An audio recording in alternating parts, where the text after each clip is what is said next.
আমাদের পৃথিবীর মধ্যে অ্যামাজন জঙ্গল দুনিয়ার মধ্যে সবথেকে রহস্যময় জঙ্গল।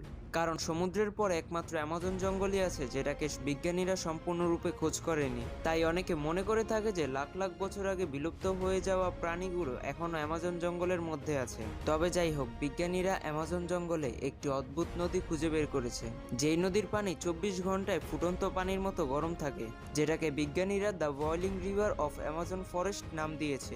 এই নদীটার পানি এতটাই গরম যে আপনি এটার মধ্যে ডিম সেদ্ধও করতে পারবেন। এটা দেখার পর আমাদের মনে একটাই প্রশ্ন আসে, এই নদীর মধ্যে এমন কি আছে যেটার মাধ্যমে 24 ঘন্টায় এই পানি ফুটন্ত পানির মতো গরম থাকে? অ্যামাজন জঙ্গলে বসবাস করা একদল আদিবাসীরা মনে করে যে তাদের সৃষ্টিকর্তার আশীর্বাদ, আর তারা এই নদীটাকে পুজো করে। কিন্তু বৈজ্ঞানিক ভাষায় দেখতে গেলে পৃথিবীর মধ্যে থাকা গরম লাভার তাপগুলো কোথাও না কোথাও দিয়ে বের হবেই, আর সেই গরম তাপটা বের হওয়ার কারণে এই নদীটা সবসময় গরম থাকে।